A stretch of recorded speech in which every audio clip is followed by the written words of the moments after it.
Hello everyone and welcome back to another video. Today we're going to be doing the first episode of our brand new guide to 2000 ELO in 2025 for our beloved game Age of Empires 2, the definitive edition.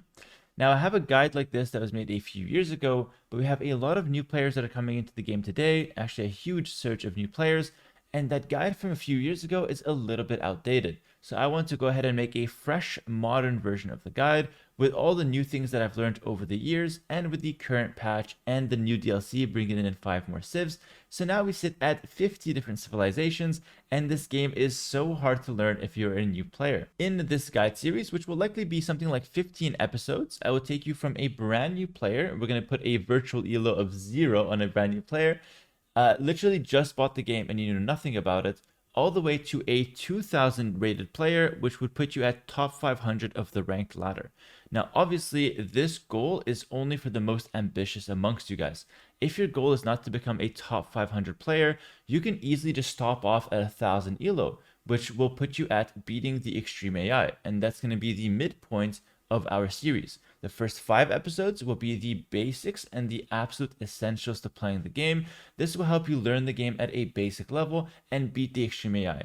The next 10 episodes will take you from 1000 elo to 2000 elo, and the goal is to show you how to play ranked against real opponents and how to efficiently win and climb the rank ladder. Now, for those who are new here, I first of all welcome you to our beloved game and our amazing community. My name is Hera, and this will be my guide to 2000 elo, of course. If you guys don't know anything about me, I'm the highest rated 1v1 player in the world, getting over 3000 elo as my highest rated achieved, which is the only player to do this, so I wear it as a badge of honor. But more importantly than my credentials for Age of Empires, just me as a person, I absolutely love teaching. And so in this series, I will be using my teaching skills and my passion for teaching to hopefully break down Age of Empires into digestible bits and pieces that you guys can learn efficiently, quickly, and of course, we'll make it fun. It's not going to be a class that you have to drag and you have to go to. It's going to be super lighthearted, super fun. I'm going to teach you how to play the game exactly the way I play it. So if that sounds exciting, I hope you guys will join me on this journey, and we're going to be starting today with episode 1. And you guys might be expecting for me to jump right into some gameplay and show you guys, oh, let's play some Age of Empires 2, but every good journey needs a plan.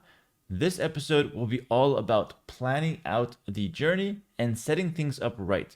Because one of the main things that I see is players rushing to learn things. They are so motivated in the first week and they rush to learn things and they pick up all of these bad habits. Their game is an absolute mess. So they run into roadblocks and they get hard stuck. So if that sounds like you, or that sounds like something you might do, take a deep breath and learn it this way. Trust me, it'll pay dividends in the long run. So to start things off, I'm going to show you my mods and my settings, as well as a few tips and tricks to have your game looking like this to how my game looks like, which is this. As you can see, it's a big difference. And for me personally, I value something looking clean and crisp rather than something looking hyper realistic and having really nice graphics, because I feel like a cleaner look allows me to focus on the gameplay and allows me to really focus on what I'm supposed to do to win the game rather than be distracted by different things on the ground or whatnot that are purely aesthetic and don't affect the gameplay. The good thing about this though is that if you guys just copy my settings, your game will look exactly like mine and we're going to be playing literally the exact same version. However, if you like certain things to be a little different,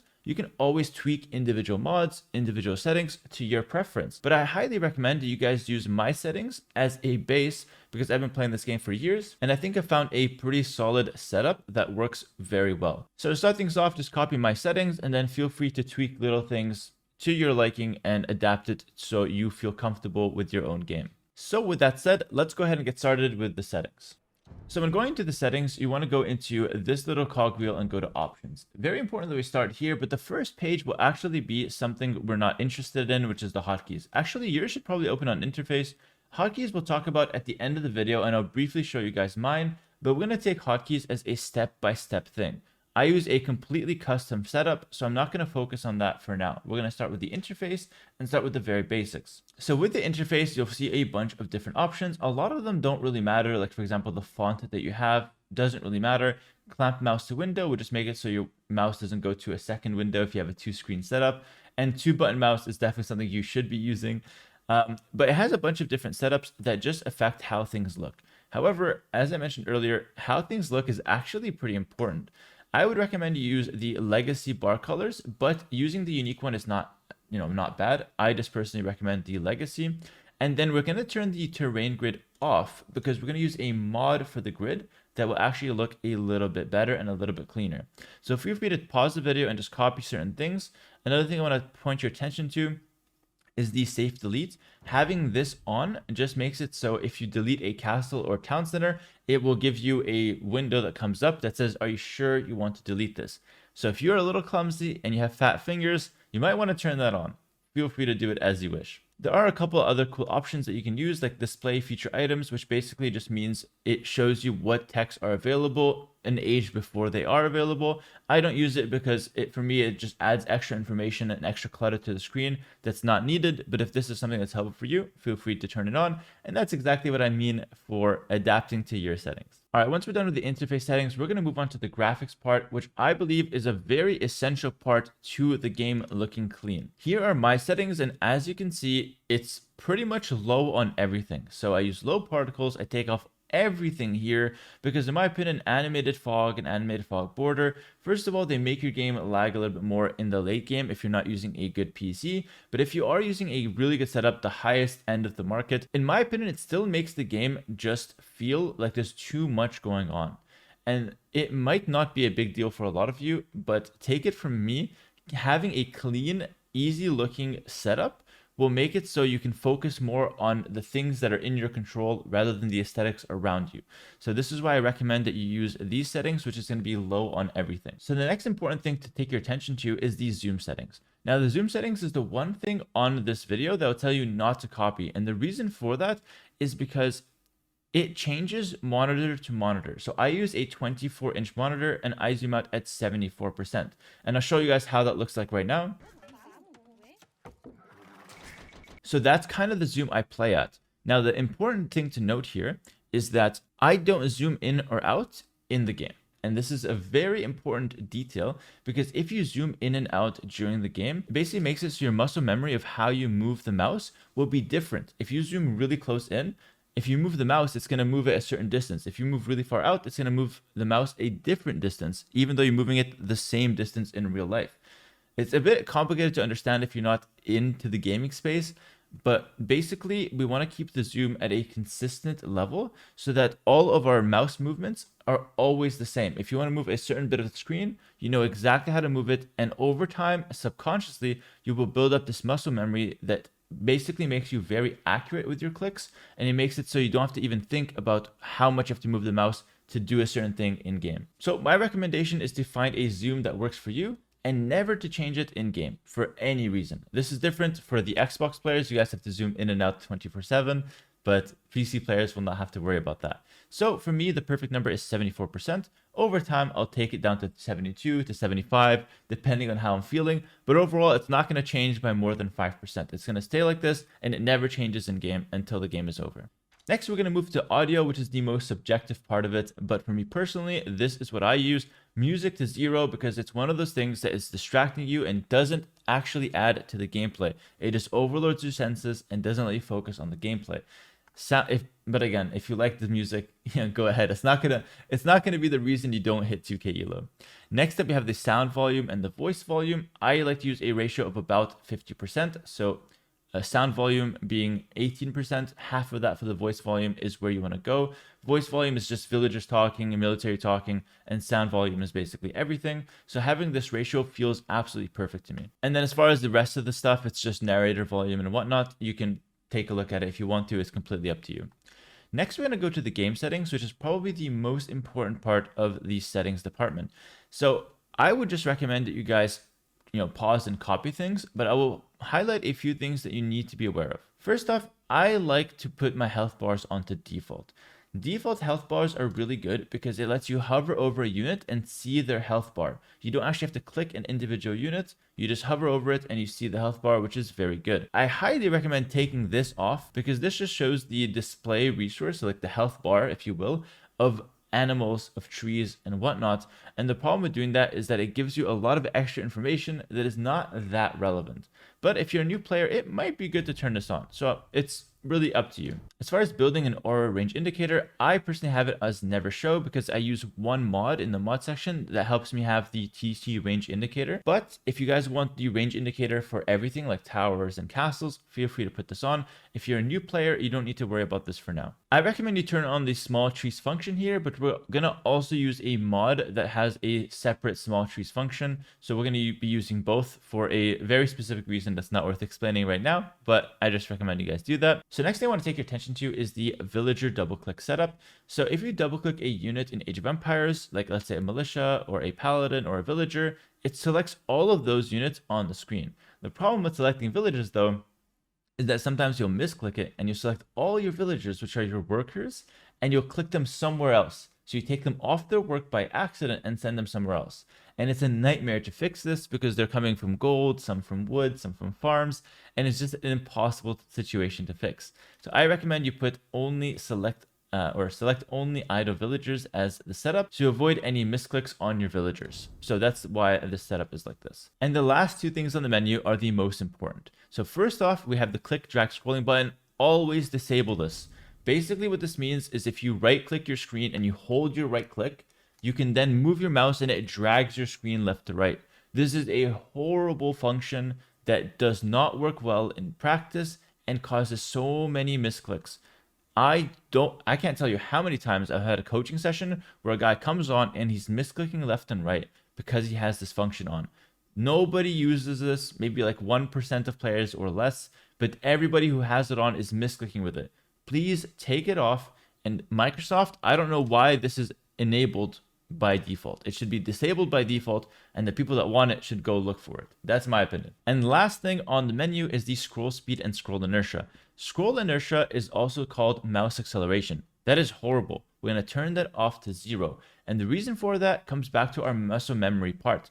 If you move the mouse a certain few inches in real life, it will move a certain amount in game. If you put scroll inertia on, or mouse acceleration, what that means is if you move just small distances with your mouse on the screen, it'll take a certain strength to move that with your mouse in real life. If you move across the screen a long way, as you move, like long distances, it moves faster, all right? This is a horrible thing to have in gaming because you want it so every single time you move your mouse in real life, it always moves the same distance in the game. Again, it sounds like it's not a big deal, but I promise you it is. Scroll inertia to 0, and this brings me to another point that is very important as well. There's actually a Windows setting that is the same thing. You go to mouse settings on Windows, follow this closely. Mouse settings on Windows, it opens up this, and you go to, first of all, mouse pointer speed should be at the middle, so you don't have to worry about that. If you want to adjust it, it's fine. But you want to go to additional mouse settings, you get this one, you go to your pointer options, and you have enhanced pointer position. This is mouse acceleration. Keep this off. Okay, so you have to do those two things. Keep this off and keep that off. Trust me, it's going to be so much better for you in the long run. And hopefully my explanation made sense. If you have any questions about this, let me know in the comments below and I'll try my best to answer it over text. All right, last but not least in the settings, we have the hotkeys. Now, I'm conflicted whether I want to show you these at first because I really don't need you guys to copy my hotkeys at all. But I'm going to show them just in case you guys are curious as to what I use. And I'll draw your attention over certain things that I use that are interesting and worth noting. So the main point before I show you these though, is that the default hotkeys for the definitive edition are actually very good. It uses a grid system on the left side of your keyboard, which is very easy to follow along. And I highly recommend the default hotkeys to begin. Over time, you can add or change some hotkeys to fit your taste, but you really don't need to have a custom setup. I have a custom setup because I started on the older version of the game and the default hotkeys were horrible. So I had to use my own from scratch. If I were to start a new session today, if I was a new player today, I would stick with the default hotkeys for the most part. But I'll show you my hotkeys for, just to have it as reference. I'm going to quickly scroll through them. So feel free to pause if you guys are unsure of, certain things or you want to take a look at it. So I'll quickly just scroll through. There we go. We're not going to spend too much time, so feel free to just pause.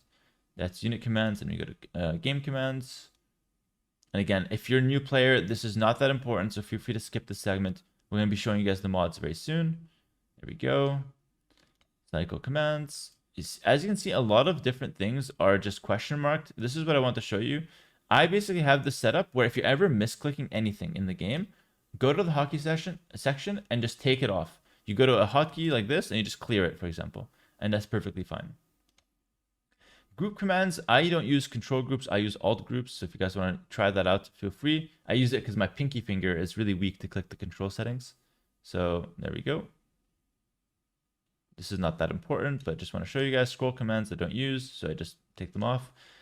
Spectator commands, not that important. Military commands, there you go. Zoom commands, gate commands, villager build. All right, again, not that important. It's really not worth going through. Town center, unless you're curious, and that's the only reason I'm showing you. It's just extra information, so might as well. Dock, there we go. Barracks, archery range, stable, siege workshop, and monastery. Oh, we got more. Hold on, we got a lot more. Markets, I don't use anything. Castle, mill, mining camp, lumber camp, and pretty much nothing else. Right, these are new stuff. We don't have to worry about those. Okay, so that's the hotkeys, but again, really don't worry about that. I'm only showing it for those curious and for the people that have been following me for a long time. You guys want to see my hotkeys? There it is. All right, so that was the hotkeys that I use. But again, I want to reemphasize that you should use the default ones for yourselves if you guys are new to the game, and then work from there. The whole point of hotkeys, by the way, is that you can play the game faster. If you had to do everything with your mouse, it would take you so long to do trivial tasks in the game, because with your mouse, you can only do so many things. You have to take, a villager, then go all the way to the bottom, click something on the screen, then go place it. It takes forever. That's why we use hotkeys. It's to speed up your game and allow you to do things faster. But don't try to memorize all the hotkeys at once. We're going to take it step by step. I'm going to start by showing you guys some of the basic hotkeys like farms and houses, but we'll tackle that in the next episode when we actually start playing. For now, we're going to be focusing on settings and a game plan. So the hotkeys will be just something we use to play faster and not something to stress about or to worry about. Okay, next up, and for the last part of this video, we're going to be taking a look at the mod section. Similar to my settings, I highly recommend that you just copy my mods for the most part if you want your game to look like mine, but you can make your own adjustments based on your personal preferences. So going into the mod section, which you'll find on the main menu, as you can see here, we have a ton of mods. We have so many options, but I only use something like 20. So I'm going to go through them step by step and show you guys which ones are the most important. As you can see, this mod maker, Anne HK, is an absolute legend, and I'm using like 6 or 7 of her mods. So these are the mods that I use, and I'll guide you through some of the important ones. So the most important one for me is the small trees. I use the identical pine trees because they look very nice to me. If you think they look ugly, you can get other small tree mods like the Zetness small tree mod. You can get, the small bushes mod. You can get so many different options for small trees mod. I just recommend you pick up one of them because the big trees are very hard to navigate. Then I use a bunch of different ones that just help me personally see the game more efficiently, like better resource panel, bigger eye-catching relic, boar pointer, fish border, things that just make me see things a lot easier. Bigger chickens, new dock for fish boom, help me with the fish traps. And again, if you're a new player, a lot of these won't really matter to you. So I recommend just copy them and then work around them later. Then I use a light grid mod, which is the Zetness one with the no snow version. This is the best one I recommend for a grid. This helps you place buildings more efficiently and it helps you spot holes in your walls. So it's quite good to pick up a grid mod. But again, if the grid is hard on your eyes, this one is like the least visible. But if it's still too hard on your eyes, just play without it. It's not that big of a deal. Here is the town center range mod that I talked about. This only has the range of the town center when you're close to it. So it's the least intrusive of the range mod. So I highly recommend it. And then later on, you have mods that are not that important, but that just add a few things to the game. Like, for example, I use the Fortified Church buff indicator, which just has a little, square over the Georgian church. Again, this is not that important, but I use it to help me out. No more plants is an essential one. I highly recommend you guys pick this up. Same with no stumps. Makes the game look a lot cleaner and doesn't put useless things on the screen. Then I use smaller berries, smaller mule carts, improved Maginot shot. These are just stuff that help me see the game a bit better. And then this one is really good. It basically makes it so all the minimap for Arabia is green.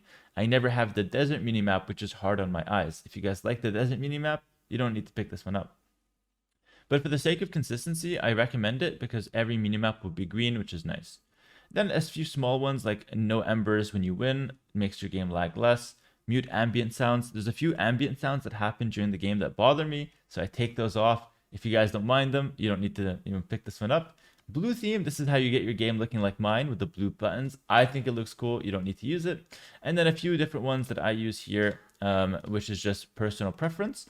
And then the last ones are, this one is mandatory, you have to have it. And this one is a map script or a map mod that I use for the 1v3 and 1v4 games. It's not too important for you guys. But if you guys want to play different populations, versus your friends or your siblings or whatever, this is a good one to use. But that's the cool part. If you guys want to get more mods, you can just go to the browse mod section and you can get all kinds of mods yourself. For example, if you want to go for small trees, you can just type small trees in the mod section and it's going to give you a bunch of different options, and it shows you how it looks like, it shows you what it does, and it shows you how many people downloaded it and when it was last updated and when it was actually created. So you have a lot of really cool things that you can take a look at. You can even sort it by downloads. You can sort it by last updated, for example. You can search it by date created. So you have a lot of really cool functions that you can take a look at for your mods and to make your game look a certain way that helps you enjoy it and that helps you focus on the important stuff within the game.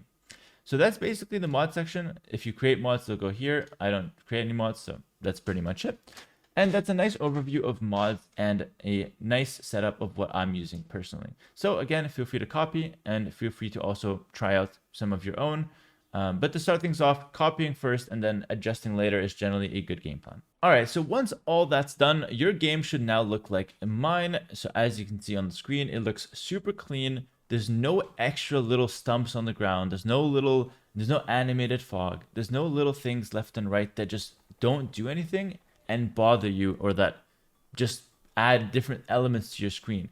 And the reason we do this is we want to have a blank canvas so we can focus on the strategic elements of the game and we can focus on actually getting better rather than getting distracted by the little things that are on the screen that don't impact the important stuff. All right, that's going to do it for the first episode. I know it might seem a little boring that we didn't even touch the game, but I promise you we have 15 episodes in the series, and starting the next episode, we will already get started with playing, all right? So this one was the least exciting, but the most important episode, because if you go in to the next episode and you just start playing the game without picking up these habits, trust me, you will regret it 5 episodes down the line, 100%. Starting things off and focusing step by step is the way to improve quickly without having any bad habits. If you guys want to skip the line and get right into it and start improving, or if you guys are already well past being a beginner, you just want to get my settings and you want to get back to improving, you're already 1200 elo or something like that, feel free to check out my Patreon. My Patreon has all my exclusive guides, all my advanced guides, all my intermediate guides. It also has all of my build builders. It has a full-on strategy guide with 25 different strategies that I use in color-coded PDF. And it has a bunch of different things that help give you an edge on the rank ladder. So if you guys want to get better quicker and you want to have all the tools available, check out the Patreon. It is a paid service that I offer, which is why I will always say that it's not mandatory. This series alone, the free version on YouTube, would be more than enough to help give you all the essentials. But if you want to go above and beyond and make sure you have everything you need and more, definitely check out the Patreon. The link will be in the description below. That's going to be it for this episode. Thank you so much for watching. Thank you so much for all the support on this new guide. And I hope to see you guys in episode 2. Take care and peace.